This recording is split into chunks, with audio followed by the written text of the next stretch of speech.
हमारा आज का विषय है साम्राज्यवाद। साम्राज्यवाद से अभिप्राय उस तीव्र इच्छा से है जिसके कारण एक शक्तिशाली देश राजनीतिक और आर्थिक दृष्टि से पिछड़े हुए दूसरे देश पर बलपूर्वक अधिकार जमाने का प्रयास करता है। यह आपको शॉर्ट क्वेश्चन में भी आता है। साम्राज्यवाद से क्या अभिप्राय है, बहुत ही इंपॉर्टेंट क्वेश्चन है। तो साम्राज्यवाद से अभिप्राय उस तीव्र इच्छा से जिसमें एक शक्तिशाली देश राजनीतिक और आर्थिक रूप से पिछड़े हुए दूसरे देश पर बलपूर्वक या शक्तिपूर्वक अधिकार जमाने का प्रयास करता है और फिर उसके बाद उसका राजनीतिक और आर्थिक शोषण करता है। तो साम्राज्यवाद प्राचीन काल से ही चला आ रहा है। राजाओं की इच्छा दूसरे प्रदेशों पर कब्जा करने की होती थी, तो इसलिए वो दूसरे राज्यों के ऊपर आक्रमण करके उन पर अधिकार करने का प्रयास करते थे। लेकिन जो साम्राज्यवाद शब्द है वो पहली बार 16वीं शताब्दी में दृष्टि में आया था। 19वीं शताब्दी में साम्राज्यवाद का एक नया ही रूप देखने को मिला। इस नए साम्राज्यवाद के पीछे राजनीतिक भावना की अपेक्षा आर्थिक भावना अधिक प्रबल थी। मतलब कि दूसरे क्षेत्रों पर अधिकार करने के लिए राजनीतिक भावना की अपेक्षा वहाँ के आर्थिक संसाधनों के ऊपर अधिकार करने की भावना अधिक ज़्यादा थी।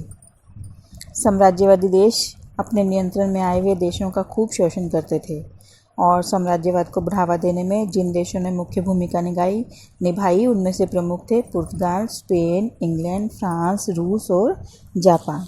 और इनमें से भी जो सबसे बड़ी साम्राज्यवादी शक्तियाँ थी वो दो शक्तियाँ थी, एक इंग्लैंड और दूसरा फ्रांस, जिन्होंने साम्राज्यवाद को बहुत ज़्यादा बढ़ावा दिया। अधिक से अधिक देशों को अपने अधीन लाने, अपना उपनिवेश बनाने का इन्होंने प्रयास किया और दोनों में लंबे समय तक होड़ लगी रही। अब है साम्राज्यवाद के उदय के लिए क्या कारण जिम्मेदार थे। 19वीं शताब्दी में जो साम्राज्यवाद का प्रसार हुआ उसके लिए बहुत से कारण जिम्मेदार थे जिनको हम पढ़ेंगे। सबसे पहला है कच्चे माल की आवश्यकता। ठीक है, यूरोप में औद्योगिकरण की शुरुआत हो चुकी थी और वहाँ के देशों में बड़े बड़े उद्योगों की स्थापना हुई। अब इन उद्योगों को चलाने के लिए किस चीज़ की आवश्यकता थी? कच्चे माल की आवश्यकता थी। और ये कच्चा माल कहाँ से मंगवाना पड़ता था? बाहरी देशों से मंगवाना पड़ता था, क्योंकि अपने देश में जितना भी कच्चा माल था उनके लिए जो उद्योग थे वो उसमें बहुत कम लगता था, उसमें ज़्यादा कच्चे माल की आवश्यकता पड़ती थी। इसलिए अब उस कच्चे माल को बाहरी देशों से मंगाने की आवश्यकता पड़ी, क्योंकि अपने देश में हर प्रकार का कच्चा माल मिलना तो संभव नहीं था। तो इसलिए अब उन्होंने क्या किया, दूसरे देशों के साथ मेल जोल मित्रता बढ़ाना शुरू किया, जहाँ से वो इस माल को प्राप्त कर सकें और अधिक लाभ कमाने के लिए वो इन देशों से कच्चे माल को काफ़ी सस्ते दामों पर खरीदते थे। शुरुआत में इन यूरोपीय देशों के लोग एशिया और अफ्रीका के विभिन्न देशों में व्यापारियों के रूप में गए और वहाँ से कच्चा माल प्राप्त करने का प्रयास किया। लेकिन जब उन्होंने वहाँ पर उनकी अनपढ़ता, उनका पिछड़ापन और उनकी कमज़ोर राजनीतिक स्थिति को देखा तो उन देशों पर अपना अधिकार करना शुरू कर दिया। और इन स्थानों पर अधिकार करने के लिए इन यूरोपीय देशों में एक होड़ सी लग गई और कच्चा प्राप्त करने की आवश्यकता ने साम्राज्यवाद को जन्म दिया, क्योंकि कच्चा माल प्राप्त करने की आड़ में अब इन्होंने उन देशों के क्षेत्रों को अपने अधीन करना शुरू कर दिया था। इससे साम्राज्यवाद का जन्म हुआ। दूसरा है नई मंडियों की खोज। यूरोप के देशों में औद्योगिक क्रांति के कारण बड़े बड़े कारखानों की स्थापना की गई, ये अभी आपको बताया। और कारखानों में आपको पता है कि हाथों की अपेक्षा मशीनों के द्वारा कार्य होता है और माल अब पहले से बहुत जल्दी और अधिक मात्रा में तैयार होने लगा, क्योंकि मशीनों में बनता था ना, हाथों से बनाने में टाइम ज़्यादा लगता था, लेकिन कारखानों में मशीनों के द्वारा माल जल्दी भी बन जाता था और अधिक मात्रा में भी एक जैसा बनाया जा सकता था। तो अब जो ये माल का निर्माण हो रहा था तो उस देश की आवश्यकता से बहुत अधिक होता था। जितनी उनकी खपत होती थी देश में, अब कारखानों में तो ज़्यादा माल बन रहा था, तो अब वो जो बना हुआ माल था उसको कहाँ बेचें, अगर रखेंगे तो उनका पैसा उसमें सारा वो ख़राब जाता है, और अगर बेचना है तो अपने देश में तो उसकी बिक्री है नहीं, तो अब उसको कहाँ बेचें। तो इसलिए अधिक लाभ कमाने के लिए और अपने देश में मूल्यों का नियंत्रण रखने के लिए इस माल को कहाँ बेचना आवश्यक था, विदेशों में बेचना आवश्यक था। इसलिए उन्होंने क्या किया कि जो इस माल को वो यूरोप के अन्य देशों में नहीं बेच सकते थे, क्योंकि उन्होंने संरक्षण की नीति को अपनाया हुआ था। तो इसलिए अब उन्होंने क्या किया कि नए देशों की खोज करनी शुरू कर दी, कहाँ पर इनको वो बेच सकें और लाभ कमा सकें। क्योंकि जो यूरोपीय देश थे उन्होंने कई तरह के कानून पास करके विदेशों से तैयार माल को खरीदने पर प्रतिबंध लगा दिया था। तो इसलिए इन्होंने अब नई मंडियों की खोज करनी शुरू कर दी। यूरोपीय देशों में इस माल को नहीं बेच सकते थे, अपने देश में इतनी खपत नहीं थी, तो अब इस माल को बेचने के लिए उन्होंने मंडियों की खोज शुरू की।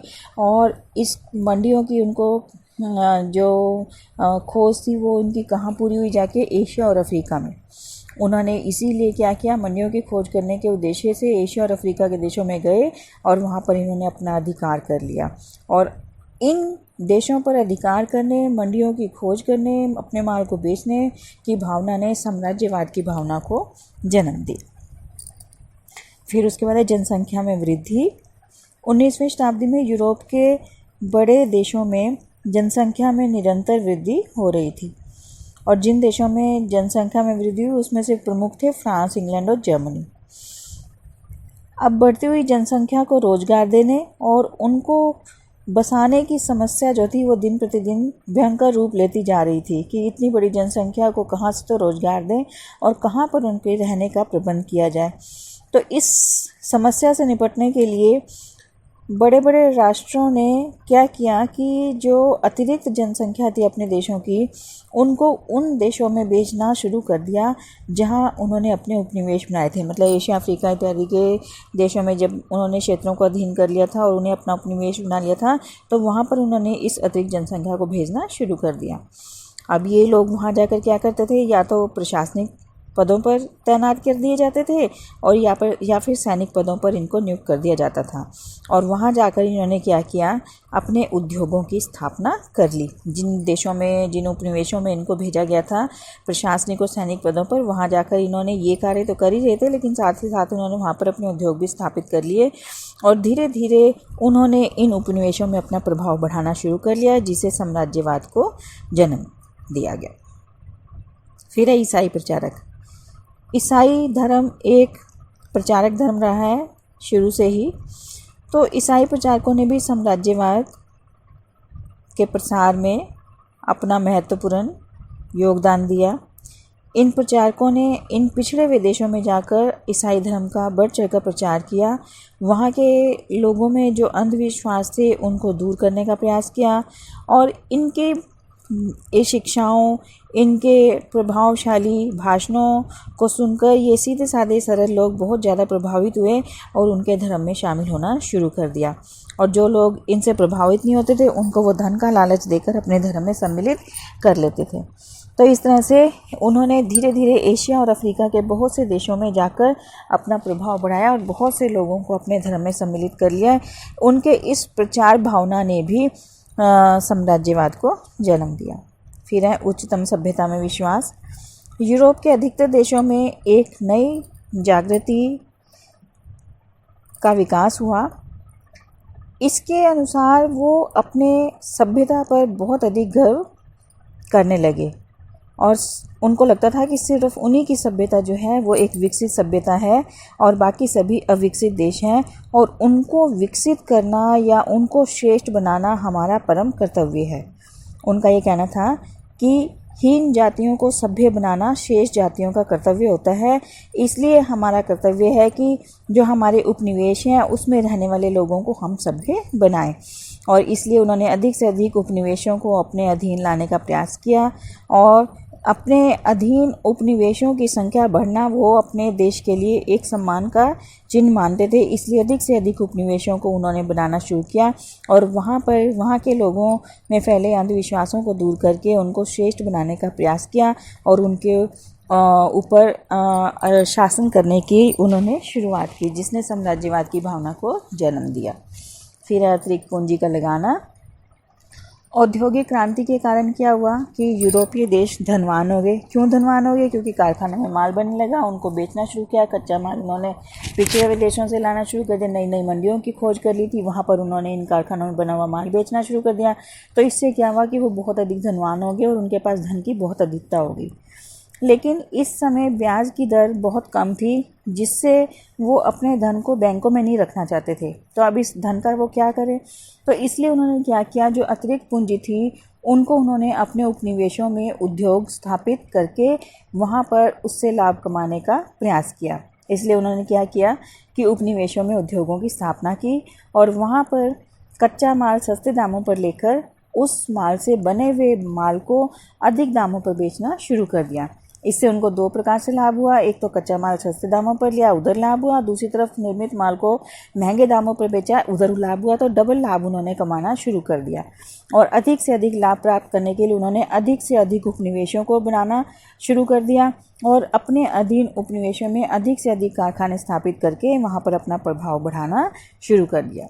इसने साम्राज्यवाद के विकास पर बल दिया। फिर है देशों का पिछड़ापन। एशिया और अफ्रीका के अधिकतर देश जो थे वो यूरोपीय देशों के मुकाबले में पिछड़े हुए थे। उनके पास ना तो आधुनिक शस्त्र थे और ना ही प्रशिक्षित सेना थी। उनमें राजनीतिक एकता का भी अभाव था, आपस में लड़ते झगड़ते रहते थे, जिसके कारण वो बहुत ज़्यादा कमज़ोर हो गए थे। इसी वजह से वो यूरोपीय देशों का सामना नहीं कर सकते थे और यूरोपीय देश जो थे वो बहुत शक्तिशाली थे और अपनी शक्ति के बल पर इन पिछड़े हुए देशों पर अधिकार करना उनके लिए कोई मुश्किल काम नहीं था। इसलिए धीरे धीरे उन्होंने इन सभी देशों के ऊपर अधिकार कर लिया और वहाँ पर अपने उपनिवेश बना लिए और उनके पिछड़ेपन का लाभ उठाकर उनके संसाधनों के ऊपर भी अधिकार कर लिया। फिर उसके बाद है यातायात और संचार के साधन। यातायात और संचार के साधनों के विकास ने साम्राज्यवाद की भावना को प्रोत्साहन दिया।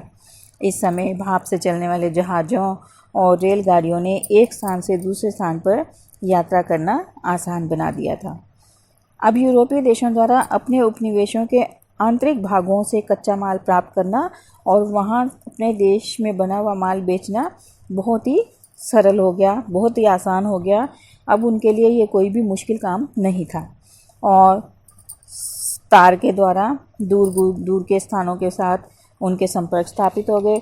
इस प्रकार यातायात और संचार के साधनों ने साम्राज्यवाद के विस्तार के कार्य को और भी अधिक आसान बना दिया, जिससे साम्राज्यवाद के प्रसार को बल मिला। तो ये थे कारण जिसकी वजह से साम्राज्यवाद की भावना का विकास हुआ और यूरोपीय देशों ने एशिया और अफ्रीका के अनेक पिछड़े हुए देशों में जाकर उनके क्षेत्रों को भी अपने अधीन कर लिया और उनके आर्थिक संसाधन जो थे उनके ऊपर भी उन्होंने अधिकार जमा लिया और उनका जमकर शोषण किया। धन्यवाद।